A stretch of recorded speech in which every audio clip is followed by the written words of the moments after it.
Welcome to Saltier Politics. This week we are talking about women running for office, and it's a great conversation.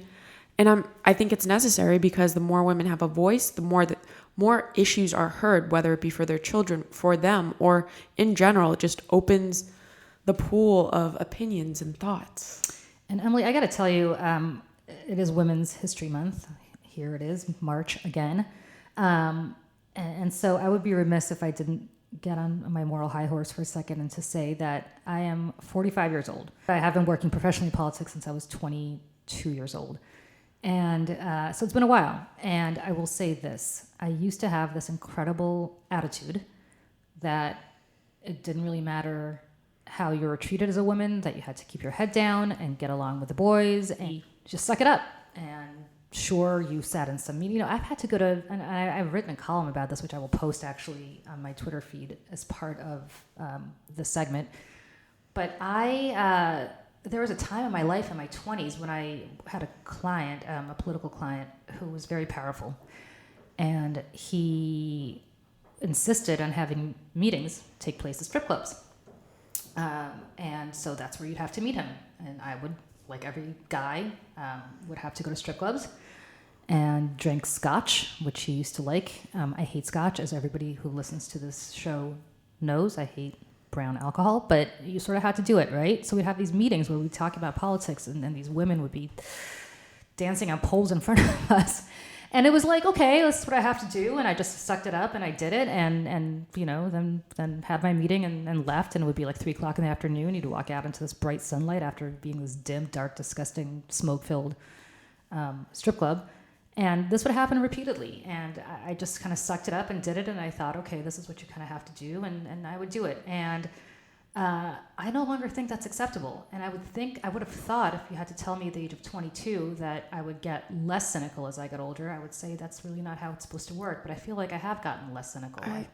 I was really, Julie, that actually during our conversation surprised me when you said that and kind of went back on that, because I think that's inspiring as well, because I think even myself seeing where I can kind of not hide my femininity or who I am and embrace it, as opposed to just kind of put that in the background in a work setting, has kind of evolved through even my work career. It's, Yeah, that's true.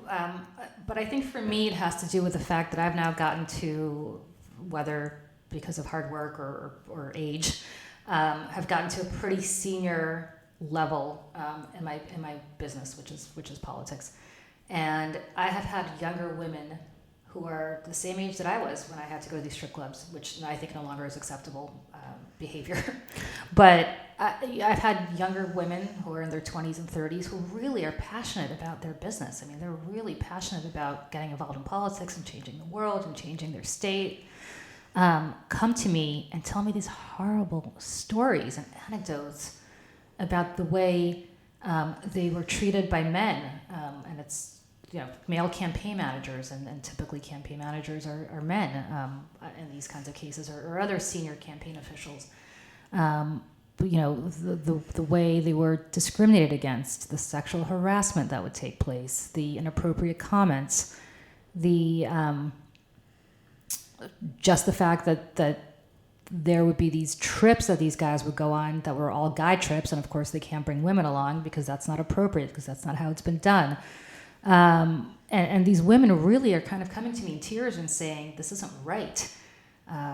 We want to be a member of the team. We want to do the right thing, but we feel like just because we're women, or sometimes because we're attractive women, we get hit on, or we get dismissed, or you have to sort of prove yourself that you're not just a pretty face. And it's something that I think when you're in the moment, or at least when I was in the moment, I kind of never absorbed.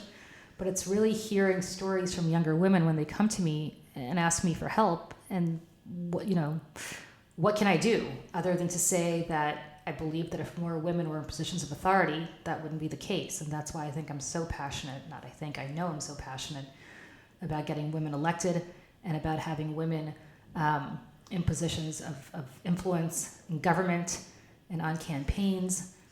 And again, I hope our conversation inspires, whether someone to run for a campaign, to be a campaign manager, to just get more women involved in the conversation. I think if it's just one person that this conversation inspires, that we've done a good job. No question. Coming up, Patti Russo of the Women's Campaign School at Yale Law School. I am very, very happy to welcome to our show Patti Russo, the executive director of the Women's Campaign School at Yale. Full disclosure, Patti, I was a board member on this at the school for a number of years, I think probably close to 10 years, but you were there at the inception. And to me, the beauty of the school is the fact that it's not partisan, it's not issue-based.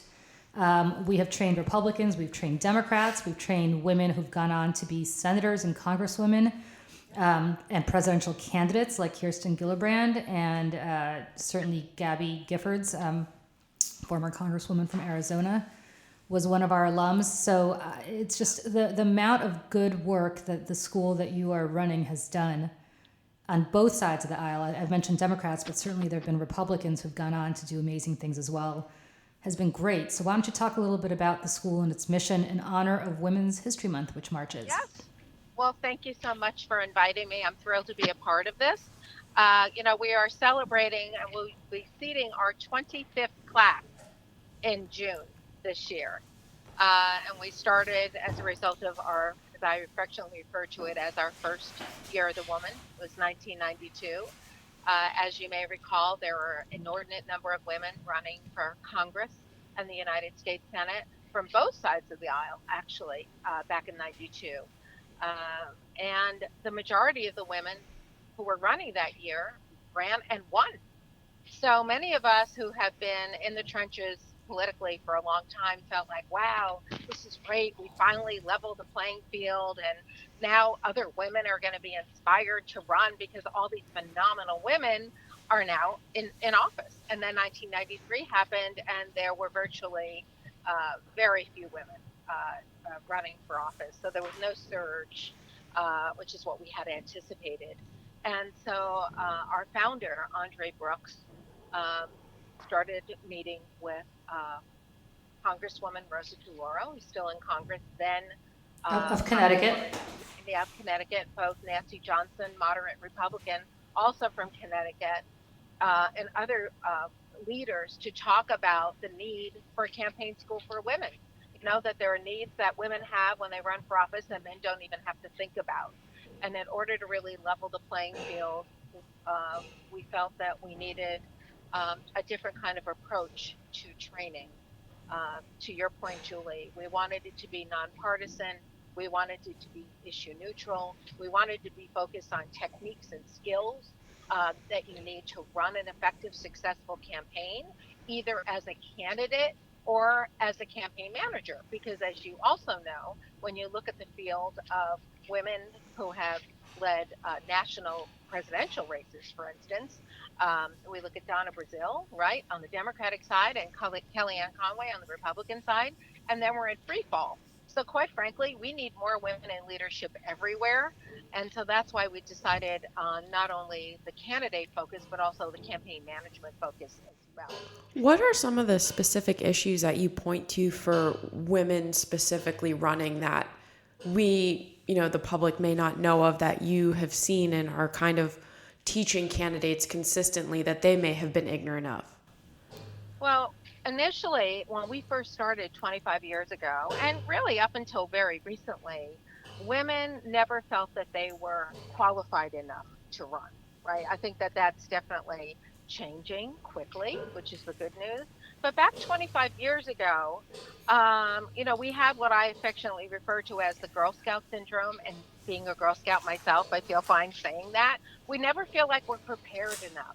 We never feel like we're enough. And so there was this sense of, we have to wait until the right moment. We have to wait until we research things and find, the perfect opportunity, rather than what men do, which is basically creating their own moment, creating their own opportunities. And so as a result of that, I think that, women were holding themselves back, feeling I'm not qualified, I'm not ready, this is not my time. Virtually now that has changed, and we see women stepping up and saying, okay, I want to skew for myself for success. I kind of want to ask this to both you and Julie about, because I still think it's around now kind of the idea of women being less likely to see a fair political environment if they step into the political arena. How do you kind of combat that or allay those fears? Well, Julie is very pragmatic. She's right in your face, and she says, life is not fair. This is not fair. If you're looking for fair, don't run.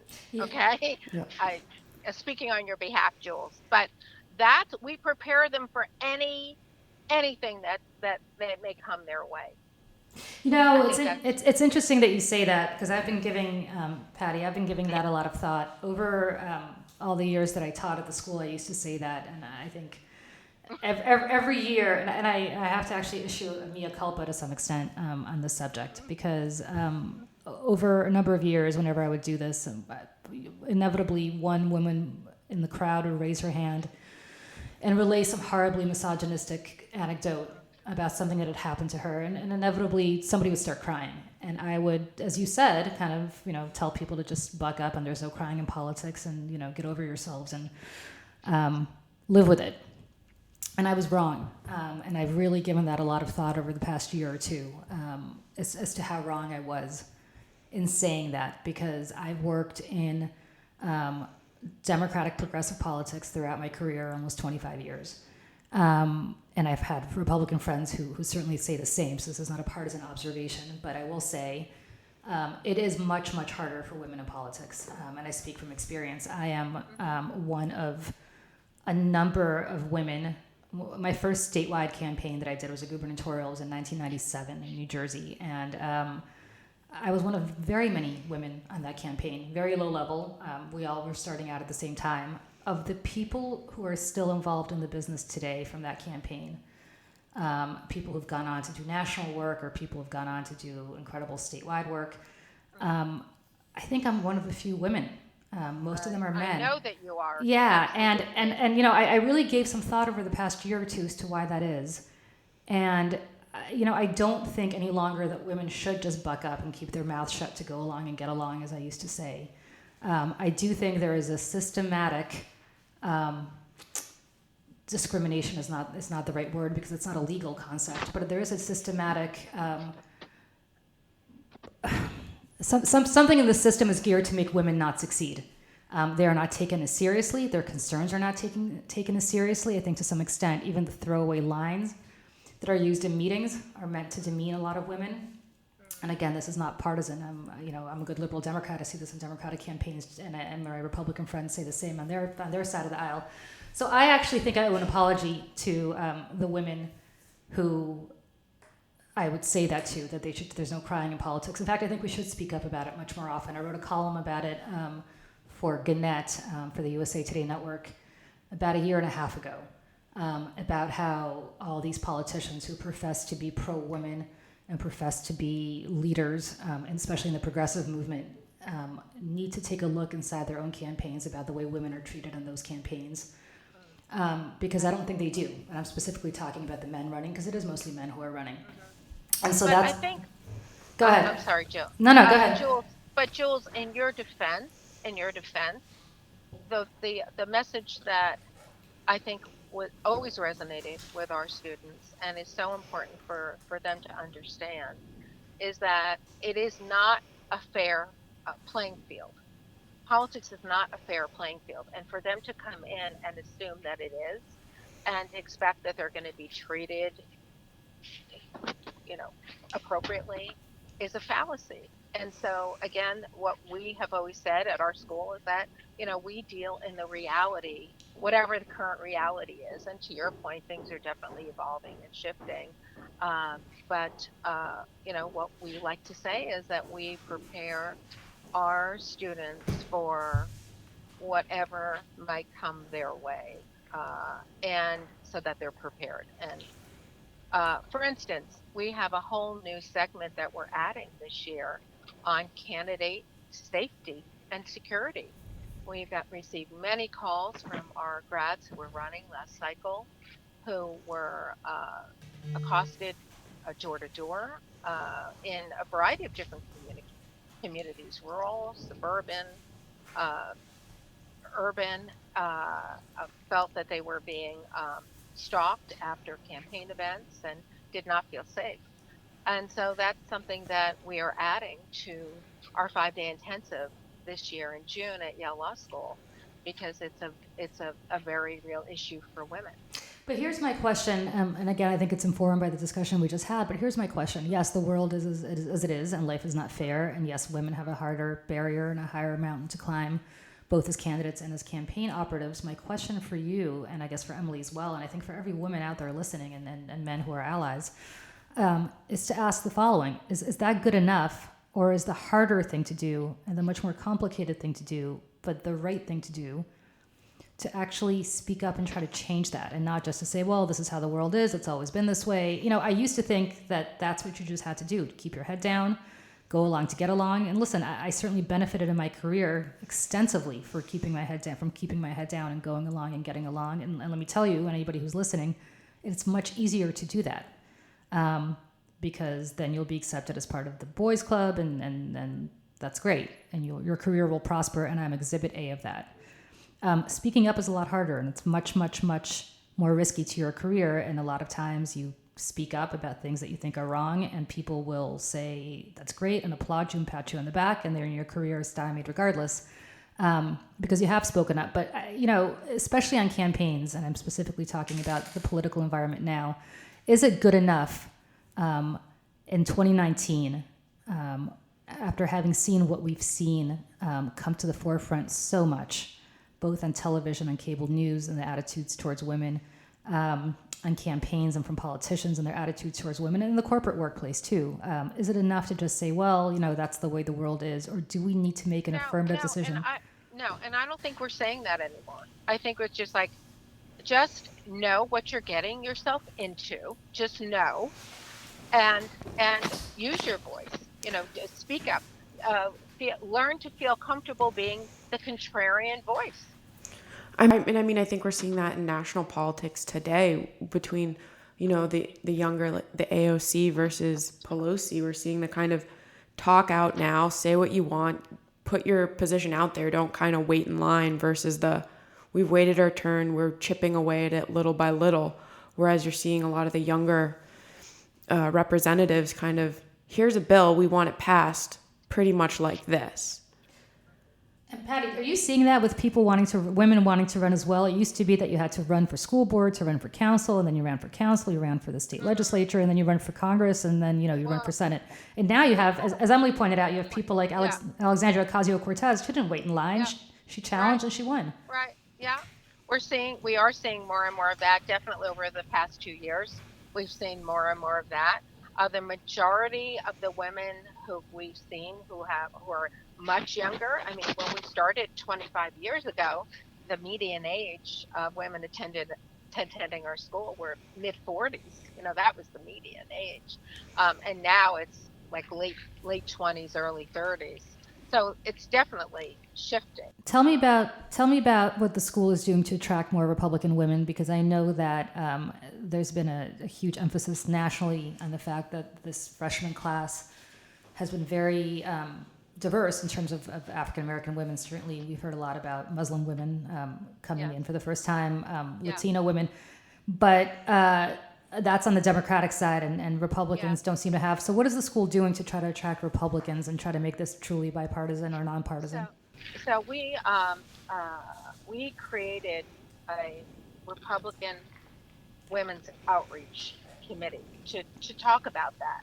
Here are the things that we have done to reach out to Republican women with varying degrees of success. As you recall, Julie, when Sharon Day was co-chair of the RNC, we had huge traction as a result of Sharon Day coming to our school to speak every year. Yeah.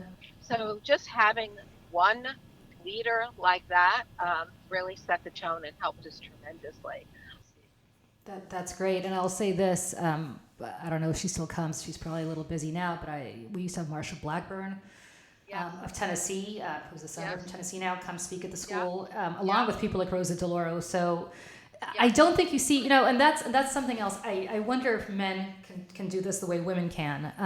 I always found that you would have an all week, really a 5-day intensive program with the most conservative and the most liberal women sitting side by side with each other. And nobody got into a fist fight, and they'd have to work together on projects and simulations. Yes. And everybody got along. I mean, there are some people that wouldn't get along because of personalities, but certainly nobody started fighting with each other because of politics or because they disagreed vehemently. I mean, there are still people I'm friends with on Facebook from that school some of whom loathe my politics tremendously, but still we all get along. Exactly. Another aspect is we're seeing groups are recruiting women to run for different positions.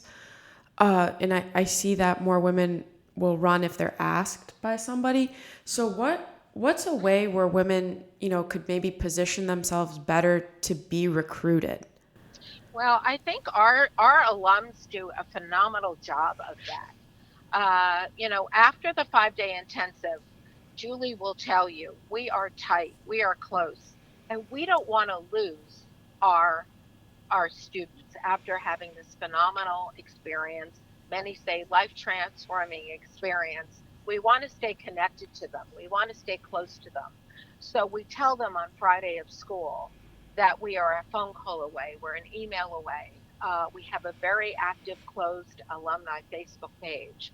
When I travel, I usually travel somewhere a day in advance, and I send out a message and say, okay, I'm coming to town. Who wants to have breakfast with me? If you have good news, I'd love to see you. But if you're floundering, you need to see me. Because that's when we lose women. We lose women when they're having a rough day and they think, wow, this is only happening to me. And we basically say, get over yourself. It happens to everyone. Well, Mike, what I think is interesting to Emily's point too, and this one I could speak to just from having worked with a lot of politicians, both men and women. The men look in the mirror when they wake up and they see the president of the United States looking back at them. I don't care who they are; they just do.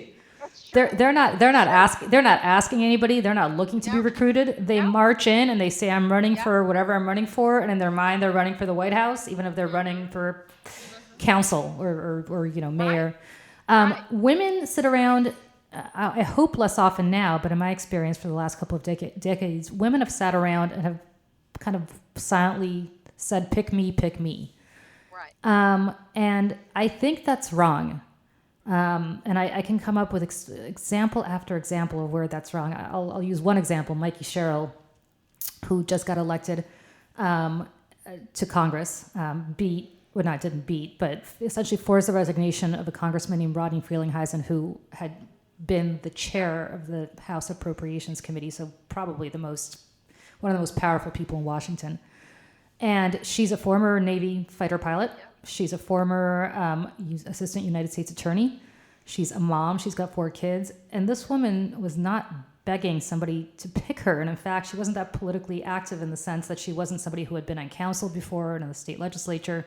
I think she woke up one day and just said, why not me? Mm-hmm. And she ran. To your point, Julie, we're definitely seeing more of that. We're saying, wow, what have I got to lose? Why don't I take a shot at this? So we're seeing more and more of that rather than women waiting their turn, waiting for the perfect moment, talking themselves out of it, which, you also used to happen a lot. And then just getting out there and feeling comfortable taking smart, calculated risks. Both for you and Julie have some questions I feel like that are only asked to female candidates and kind of how you would each answer them. First, how are you going to juggle family responsibilities while you're campaigning? When was the last time you asked a guy that question? I think women never. Right. No, but I feel like women candidates get this. So how do you kind of, you have a candidate with kids at home. How do you tell them to answer this question that they will definitely be asked? We tell them to find the answer that they feel most comfortable responding appropriately. that's kind of one of Deb Sofield's, our speech coach. That's kind of one of her sweet spots, because she says if you can use humor, everybody's waiting to be offended. If you can use humor to respond to a question like that, that will give you, that'll go further. You know the difference between Deb's. That question. Well, I'm just not gonna. You know what? I mean, one of our grads just said, you know what? Let me talk to my. Gosh, that's a great question for my husband. Here's his phone number. Ask him about that. Or there's a great story about when Pat Schroeder was running for Congress. Pat Schroeder of Colorado, former congressman from Colorado. Former presidential candidate also. Yes, incredibly supportive husband, marginally supportive children. I believe they were teenagers at the time. And she tells this great story about you just have to kind of find your rhythm, figure out what works for you. It may not necessarily work for everyone, but she did finally find this rhythm. And it's the first day of her being in Congress, and the phone rings, and it's her son calling her from Denver. Hi, Mom. And she goes, here I am, thinking he's calling me to ask me how my first day in Congress was. And he says, Mom, what's for dinner? What's for dinner? I don't know what's for dinner. Where's your father? Oh, he's in the living room reading the newspaper. Well, I suggest you go in and ask your father what's for dinner, because I'm not going to be home tonight. So it just is like, there are just kind of, roles that we all play in our lives. And it's just a matter of figuring out how you feel comfortable responding to it. You know why I'd make a horrible candidate, and why Deb Sofield, you mentioned Deb Sofield, I think, used to be an elected official. She's a water commissioner. She's a water commissioner, but yes, but she's from South Carolina, which means she's obviously a lot nicer than Julie from New York City. But if somebody, and I would never run for anything, because if somebody asked me that question, and I'm a single mom, as you know, Patty, so I really don't have much time on my hands, I would say, why don't you let me worry about that? That's really not anybody's concern but mine. Exactly. Which is not the politic way to answer that question, which is why, of course, I would not get elected dog catcher. But so, that question would irritate me to no end. Right. So what else? Throw something else at us, Emily. So what about issues of temperament when you're asked a question that's incredibly offensive, maybe much like the juggling your family? How do you kind of advise the candidate to not want to jump off stage, i.e. Mean Girls when they jump off a fountain and like strangle somebody? How do you advise your candidate to kind of hold it in? Because I feel like with women, it's such an interesting thing where you want to be honest, but it's also, you have to almost play this part where if you really do are like, no, that's a dumb question, you'll be automatically, the temperament thing will come up. So how do you kind of reconcile that? Well, I don't actually, I've worked on this my entire adult life, on my temper, seriously, because sadly, you sort of have to, right? And I very, very, very, very rarely lose my temper. And that takes a lot of work, actually. So I think you just have to dig your nails into your hands, suck it up, and just answer it. I also think you answer a part of the question that you want to answer and you ignore the rest, or you completely say something that has nothing to do with the question. Okay. That has worked for me, actually. And then the reporter gets it most of the time. Yeah. The person's Roger Ailes, formerly of the president of Fox News, the founder of Fox News, had a very good piece of advice for me when I was first starting out, and he said that it really did not that it didn't matter what I said, but I could say what I wanted to say as long as my body language was okay. So if you have a smile on your face and you're kind of taking yourself not too seriously, and that actually has served me well, certainly all my years on TV, but it also kind of serves me well in real life. I think a lot of it has to do with how you answer the question in terms of the temperament that you present when you answer the question, and you can say what you want to say and speak your mind. again, Southerners, have a great sort of bless your heart preamble that they start with, and then they go on to stick the shiv in your back, but they're really good at it. They're really good at it. Yeah. They're so polite about it. Yeah, I mean, they're when they can tell you to go to hell and worse, while being really polite and sweet about it. Exactly. And so the British are the same, and I think that's actually a good way to potentially do it. But again, this is why I don't run for office. I probably would not be able to do it as nicely as a Southern lady. I did want to add that we are smack dab in the middle of our application period for our June 17th week at the Women's Campaign School. So if your listeners wanted to go online to our website, wcsel.org, our online application is right there waiting for them. We are in the midst of March, which is the month we dedicate to women. I find it interesting that women who give birth to you and pretty much carry your family for you get 1/12 of the year dedicated to them, plus 1 day in May if you're a mom. But Patti, what do you think in the large scheme of things? You came of age politically, as did I, at a time when women were not as involved, at the time when Geraldine Ferraro as the vice presidential candidate was just tremendously big news. And certainly you alluded to 1992 with Anita Hill.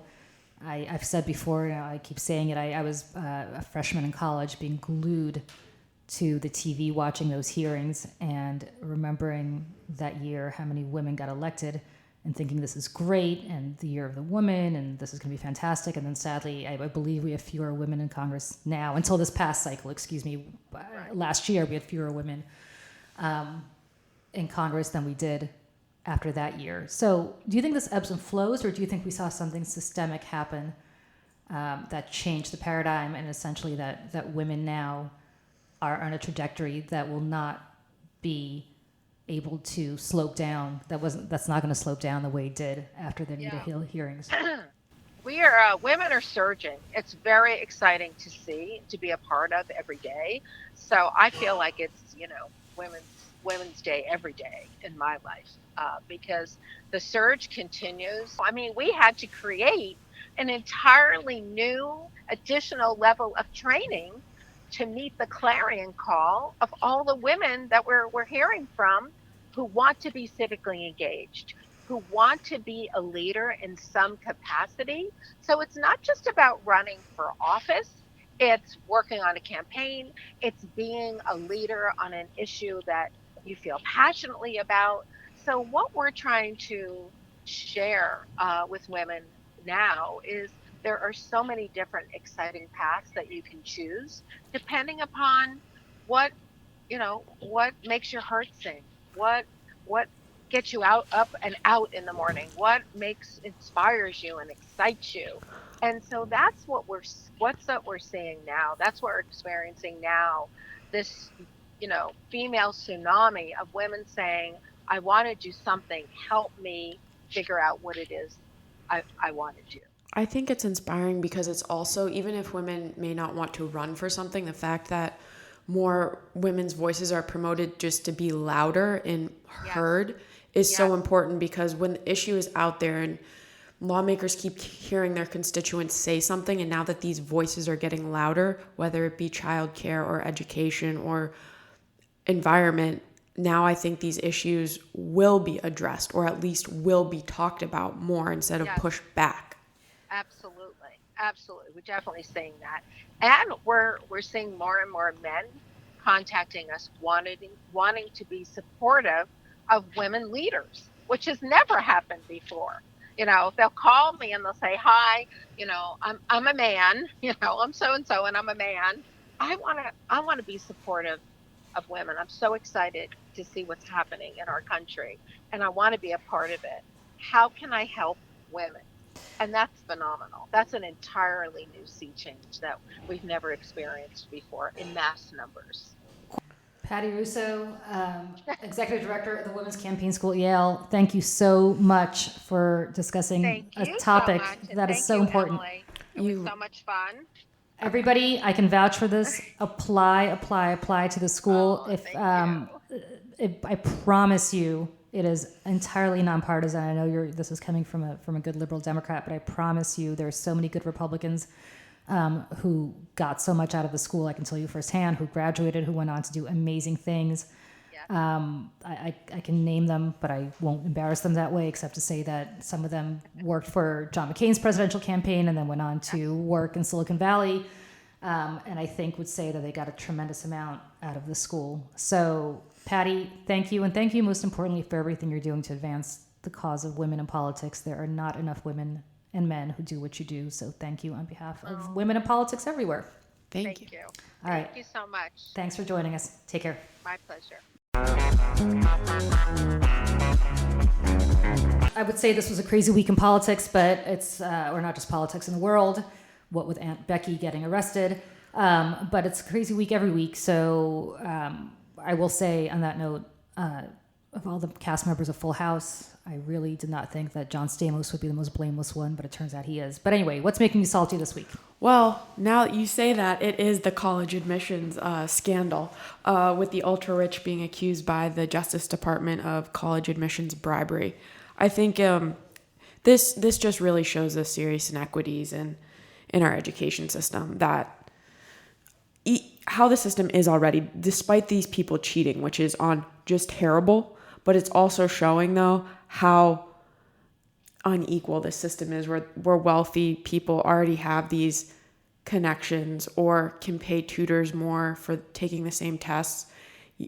A kid in a wealthy family may be just as smart as a kid in inner city Detroit, but if this kid's parents can spend thousands of dollars for SAT tutors, there's already that advantage. And the college system is, I think, just already built upon this inequitable system that needs to be changed, because if the whole idea of America is you can move and be better in society with your job through education, and then education is only available to certain people, it's exposing a lot of problems. It is, but I'm really struggling with this story because I don't know how to fix it. I'll use myself as an example.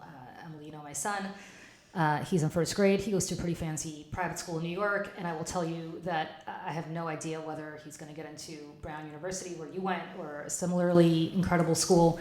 But I think his chances are much better just by virtue of going to a pretty good school, and which is a feeder school into great colleges, and having a family that has the wherewithal to get him that extra tutoring for the SATs. And the fact that he can play, not that he will, because they don't have a water polo team, but I mean, I look at this USC scandal that they're on the water polo team, so they can get into the water polo team. Well, guess what? Water polo doesn't exist in the inner city. Water polo exists in schools that have pools, and have the money to have a pool, and have the money to have a water polo team. So I don't know what the answer is, because we are not born with equal opportunity, no matter how much we want to be. I certainly wasn't. I came here, as you know, from the Soviet Union. We had, I think, $90 between the three of us when we came here, lived in the inner city in the Bronx. But I had parents who were incredibly committed to making sure that I got a good education. So they insisted they kind of talked their way into getting me to private school for free. I mean, I had almost a full scholarship to private schools for most of my life. And that's because I had parents who were really committed to that, despite being dirt poor. If I didn't have those parents, I would just be a dirt poor kid from the inner city who would be going to the local public school. And I can promise you that local public school would not have afforded me the opportunities educationally subsequently. So I don't know what the answer is. I look at this story and I think about the fact that these parents were cutting corners and doing these things illegally, and they will obviously be penalized in some capacity, probably not in a way that somebody who's a minority would be, but I don't know whether they're facing jail time, but they're certainly going to have to plead to something. And I wonder, this is kind of what we do for our kids. So do you hate the player, or do you hate the game? I think you kind of hate the game. Right, because I know I see on the one hand too, the parents are just seeing it as a way. all right, I'm seeing other parents do things to get their kids in. I'm just going to do this. And you want the best for your kid. But again, I don't know what the answer is. I mean, I don't know because again, it's a whole salty pool. I don't even. It's very salty. I don't know what I'm salty about. I feel empathy for the parents because they're being driven crazy by the fact that they have to get their kids into a good school. It is an imperative to get your kids into a good school. I'm not sure why it's an imperative other than you're just groomed to believe that you have to go to an incredible school. So they're doing whatever they can for their own children. I feel salty about the fact that this is how the system is set up.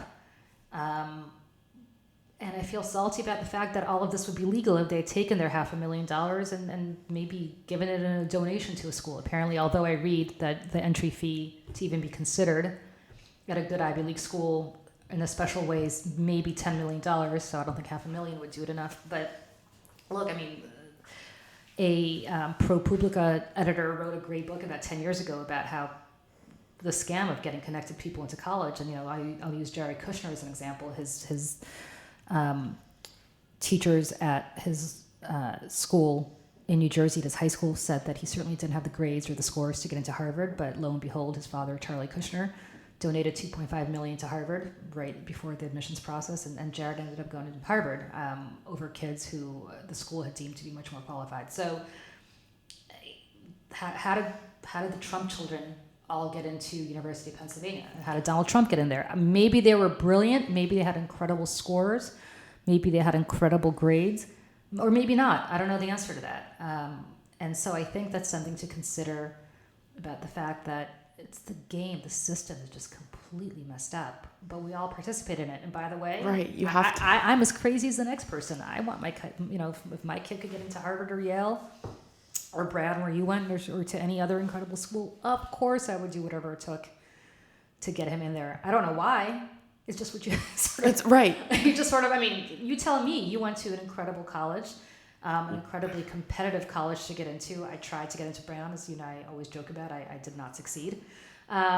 So do you feel that you got a better education than if you had gone to University of Florida? I think it's all perception because I know you see people at Brown working not hard and then someone working at University of Florida very hard and coming out with a great education. I think it's what the individual puts into it, but I think it's what people on the outside perceive. People on the outside perceive, oh, they have gone here, so they must be smart. I think it's that perception, and I think it's also a lot of where you go, and I think especially the wealthier communities is tied to self-worth. Again, I don't know the answer other than I'm not salty by your salty segment as much as I am confused. Right. by my emotion toward it. I don't know if there's pepper. I don't know. I don't know salt, pepper, just mass confusion. Anyway, I'm confused. The whole story makes me confused and ambivalent and not salty so much as mayonnaise. Well, there's a blah factor to it. We have reached a new level of on Salty Politics, mayonnaise. Mayonnaise. It makes me feel mayonnaise, not salty. Well, I'll tell you what was making me salty. My dudes on Twitter. Oh, God. Please stop explaining anti-Semitism to me. I beg of you. Oh, my God. You had some responses, Julie. I beg of you. All right, listen. I don't need lectures about anti-Semitism. I just don't. I lived it. I left the Soviet Union because of it.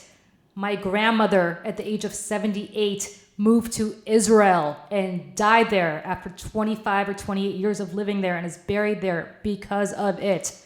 My parents left their lives and their jobs and the only family they had because of it. I came here penniless at the age of 7 because of it.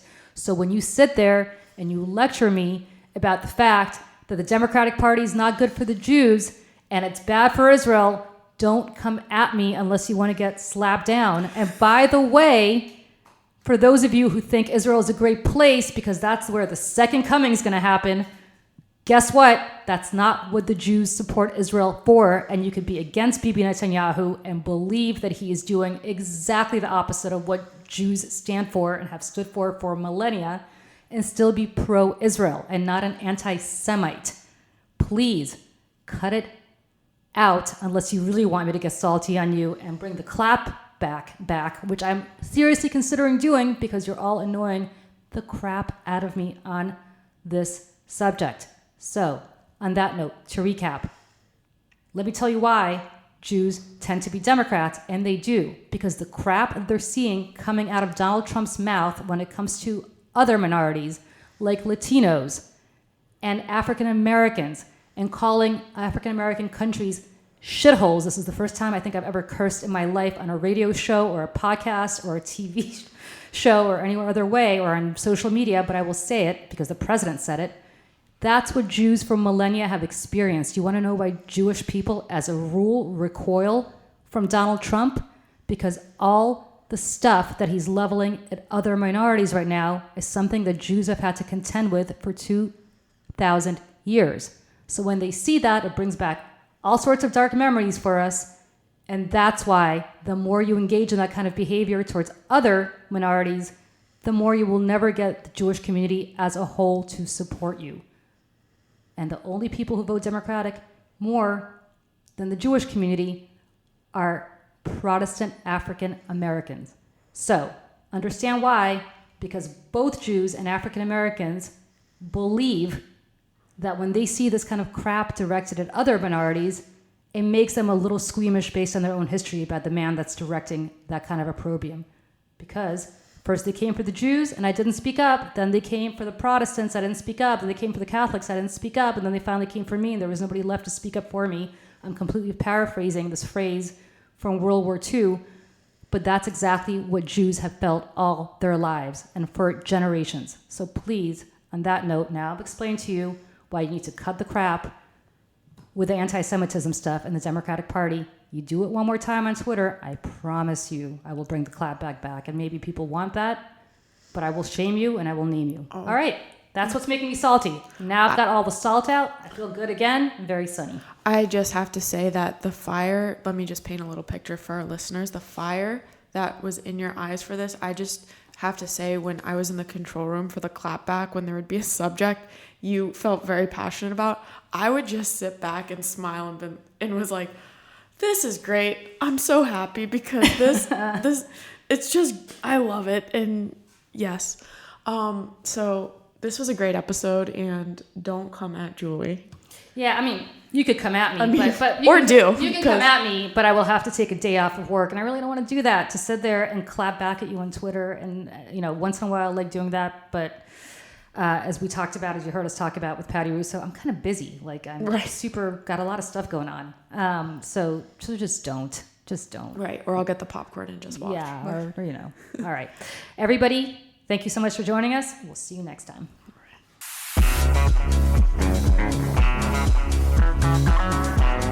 right.